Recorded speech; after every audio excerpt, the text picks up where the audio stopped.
안녕하세요. 진짜 역사입니다. 이번 편에서는 광개토대왕이 빼앗은 백제 관미성은 고구려 비사성임을 조명하겠습니다.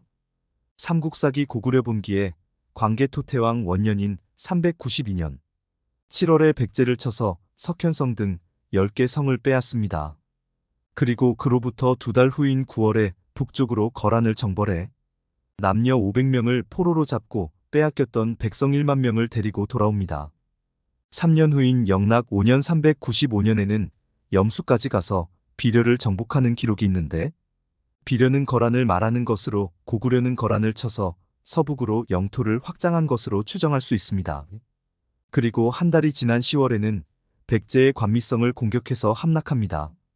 7월에 백제를, 9월에는 북쪽 거란을 정벌하고 이어 10월에 백제를 공격한다는 것은 이동거리를 생각할 때 한반도의 백제를 공격했다고 보기 어렵습니다. 당시 관미성에 대한 삼국사기 고구려 본기의 기록을 보면 관미성은 사면이 가파른 절벽이며 바닷물로 둘러싸여 있다. 왕이 군대를 7길로 나눠 20일을 공격해 빼앗았다. 라고 나옵니다. 이에 대한 기록은 삼국사기 백제 본기에도 나옵니다. 진사왕 2년 393년 8월에 왕이 진무에게 말하길, 관미성은 우리나라 북쪽 변경의 요충지이다. 지금 고구려의 땅이 되었으니 이는 과인이 통속하는 바이다. 고로 경은 마땅히 복수해 치욕을 갚아라. 라고 했다. 드디어 군사 1만으로 고구려 남쪽을 치니 석현성 등 5성을 되찾기 위해 진무가 화살과 돌을 무릅쓰고 장졸보다 먼저 나서 관미성을 포위하자 고구려 사람들이 성문을 닫고 굳게 지켰다. 진무는 군량 길이 끊어지자 돌아왔다. 고 했습니다. 이 기록에서 관미성의 위치를 추정할 수 있는 단서가 있습니다. 백제의 북변이며 사방이 절벽이라는 것입니다. 그런데 관미성의 위치 비정에서 이병도의 역사에 대한 안목이 어떠한지 드러납니다. 이병도는 사면이 해수로 둘러싸여 있다는 것에 집착한 때문인지 관미성을 강화도의 교동도로 비정합니다. 아신앙은 관미성이 백제 북쪽 변경의 요충지라고 했는데, 강화도에 딸린 작은 섬인 교동도는 백제의 요충지가 될 수 있는 위치가 아닙니다. 교동도는 그곳에 사는 주민들을 지키기 위해 소규모의 병력을 주둔시킬 정도지, 고구려의 입장에서 그곳을 점령하기 위해 20일이나 걸려서 전투를 할 이유도 없습니다. 즉, 고구려가 이곳을 빼앗더라도 전략적인 거점이 되는 곳도 아니고 백제도 마찬가지입니다. 그곳에 많은 병력으로 공격하거나 지키는 것은 자원 낭비에 불과한데, 이런 곳을 관미성으로 비정한 이유는 한반도에는 찾을 수 없기 때문입니다. 이 위치에 대해 주류 사학계의 입장은 많이 갈리는데, 그 중에 파주의 오두산성을 유력하게 보고 있습니다. 오두산성을 보면 동남쪽을 제외하고는 삼면이 물에 둘러싸여 있습니다. 하지만 오두산성은 겨우 해발 118m에 불과하고 사방이 절벽인 곳도 아닙니다. 또한 오두산성은 서쪽 해안에 치우쳐 석현성 등 5개 성을 연결하는 길목이라고도 할 수 없습니다.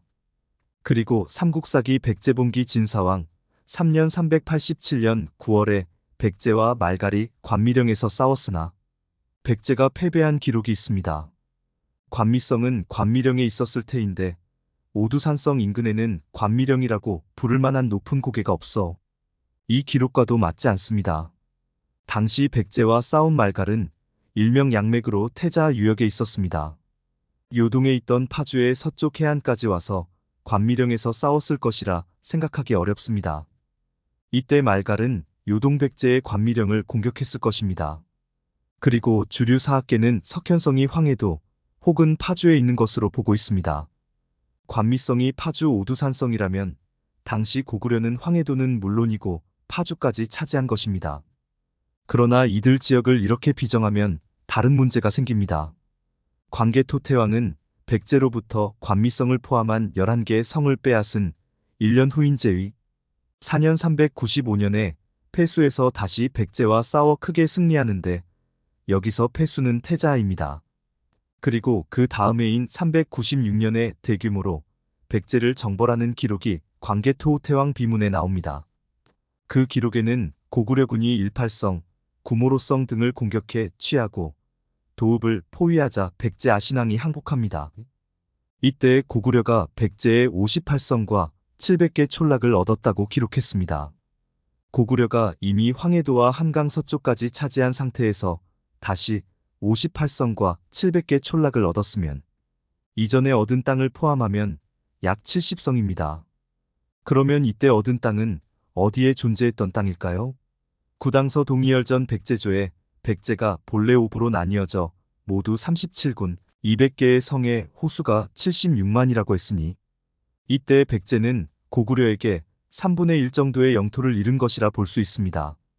백제가 경기도, 충청도, 전라도에만 있었다고 전제할 경우 이 정도 영토를 잃었으면 최소한 경기도 일대는 고구려의 차지가 되어 백제의 남은 영토는 충청남도 이남으로 국한되었을 것입니다. 그런데 이후에도 백제의 도읍은 여전히 한성으로 한강 유역에 있었습니다. 아신왕 6년 397년 7월에 백제군이 한수 남쪽에서 크게 열병했고 8월에는 왕이 고구려를 치기 위해 한산 북쪽의 목책에 이르렀다는 기록이 있으니 백제 영토가 여전히 한산 북쪽에 있었음을 알 수 있습니다. 또한 만약 관미성이 파주 오두산성이라면 그 인근의 석현성 등 10여 개의 성도 있었을 텐데 백제의 도읍인 한성 근처에 수많은 고구려군을 두고 고구려를 치기 위해 7월에 한수 남쪽에서 열병하고 8월에는 한산 북쪽의 목책으로 간다는 것은 상식적으로 맞지 않습니다. 당시 고구려가 관미성을 포함해서 백제로부터 뺏은 70성은 요동, 낙랑 지역과 그 남쪽으로 압록강에서 황해도까지 이르는 곳일 것입니다. 또한 황해도, 평안도 일대에서 중국식 전축분이 많이 발굴되었는데 이들 연도는 5세기 초까지였습니다. 공주에서 발굴된 6세기 초의 백제 무령 왕릉이 바로 중국식의 전축분으로 백제의 고분입니다. 5세기 초는 광개토태왕 시기로 이때의 황해도와 평안도의 백제 영토가 고구려에 의해 넘어갔음을 알 수 있습니다. 북주 역사서인 주서에 고구려 한성의 지명이 처음 나오는 것으로 보아 이때에 이르러서야 고구려가 황해도와 평안도는 물론이고 천산산맥 일대의 낙랑까지 차지해 현재의 평양에 고구려 한성을 설치한 것입니다. 고구려 한성에 대해서는 고구려 한성의 진짜 위치편을 참고하시기 바랍니다. 이후 동지는 장수왕 원년인 413년에 장수왕을 낙랑군공으로 책봉하는데 이는 고구려가 광개토태왕 때에 이르러 백제가 차지하고 있던 낙랑을 빼앗았음을 확인해 줍니다. 그러면 관미성의 진짜 위치는 어디일까요? 사서에서 절벽이라고 기록한 성을 찾으면 고당 전쟁에 나오는 요동의 비사성이 유일합니다. 한, 중, 일 삼국이 비사성을 요녕성 대련으로 비정하고 있지만 이는 엉터리이며 비사성은 현 요녕성 해성시에 있었습니다. 해성시는 요동 백제 입장에서는 북변이라고 할 수 있고 또한 요동 백제가 있었는데 파주 오두산성이 북변이 될 수도 없습니다. 요사 지리지 동경 요양부조의 사안은 동남산에서 서북으로 흘러서 계주를 지나 바다로 들어간다. 사하가 계주를 지난다고 했는데 계주가 해주의 남쪽에 위치한 것을 감안하면 사성은 사하에서 이름 딴 것이 분명합니다.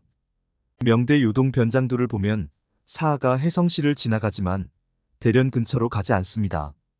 이를 보아도 비사성은 해주에 있었음이 틀림없습니다. 요사 지리지 동경 요양부 해주 남해군 기록에는 해주 남해군이 설치되었고 절도를 두었다. 본래 옥저국이고 고구려 때 비사성으로 당나라 이세적이 공격했던 곳이다. 라고 나옵니다. 자치통감 단기 태종조의 정관 19년 645년의 기록에는 비사성은 사면이 절벽이라 오직 서문으로 오를 수 있었는데 정명진이 밤에 군사를 이끌고 갔다. 왕대도가 먼저 올라가 5월 기사에 함락시켰다. 남녀 8천을 포로로 잡았고 총관 구요충에게 별도로 군사를 주어 압록수의 불을 환하게 밝히도록 했다. 라고 나옵니다. 대련에서 현 압록강까지는 약 300km입니다. 비사성이 대련에 있었다면 당나라 군사는 대련에서 300km를 가서 압록강에 불을 밝힌 것입니다. 고구려 영토를 전투 없이 300km나 갈 수도 없겠지만 그곳에 불을 밝힐 어떤 이유가 있었을까요? 당나라 군사가 압록수에 불을 밝힌 이유는 고구려군의 야습을 차단하려 한 것일 테니 비사성과 압록수는 바로 지척에 있었고 현 사하 위치와 일치합니다. 또한 고대 압록수는 현 호나이며 박지원은 열하일기에서 호나가 사하와 합쳐서 바다로 간다고 했습니다. 고대 압록수는 호나이자 하류에서 사하 물길이며 사하가 해성시를 지나가기에 당시 당나라 군사가 비사성을 점령한 후에 압록수 불을 환하게 밝힌 장소는 현재의 해성시인 것입니다. 비사성의 구체적인 위치에 대해서 독사방여기우는 해주위는 요동행도사 서남쪽 120리에 있다. 사비성은 해주위의 치소로 비사성이라고도 한다. 고 했습니다. 요동행도사는 요양을 말합니다. 120리면 약 40km로 요양에서 서남쪽 40km를 따라가면 현 안산시 서남쪽 일대입니다. 당나라 장수 정명진은 이곳을 점령한 후의 사하이자 고대 압록수를 불로 밝힌 다음에 대기하고 있었던 것입니다. 그리고 이곳은 고대 압록강 하구의 관문으로 고구려가 압록강을 통해 바다로 진출하는 것을 막고 반면에 백제는 이곳을 통제해서 요동반도의 제해권을 차지할 수 있었으니 북변의 요지가 되는 것입니다. 또한 비사성은 사방이 절벽이며 현 해성시 일대에 산지도 있어 관미령으로 부를 만한 곳도 있습니다. 혹자는 해성시가 바닷가가 아니라서 이런 주장이 맞지 않다고 생각할 수도 있지만 고대에는 해성시까지 바닷물이 들어왔음을 중국 공식 자료에서도 밝히고 있습니다. 그리고 관미성이 삼국의 요충지인데 비사성이 한반도에 존재했다면 후대에 어디선가 기록이 나와야 하는데 그 이후의 기록에 전혀 나타나지 않는 것은 고구려가 이곳을 차지해서 사성으로 명칭을 바꾸었던 이유일 것입니다. 그리고 사성이 비사성이 된 것은 당나라가 사성을 비하하기 위해 이름을 붙인 것입니다. 고구려가 당시 비사성을 빼앗은 정황이 흠정만주원유고 부족 신라조에 나옵니다.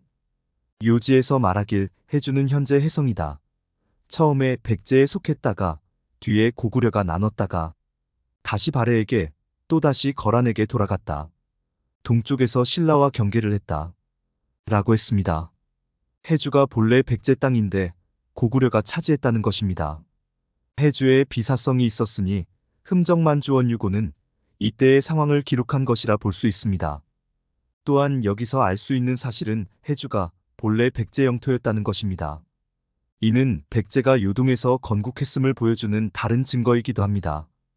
이번 편은 여기까지입니다. 감사합니다.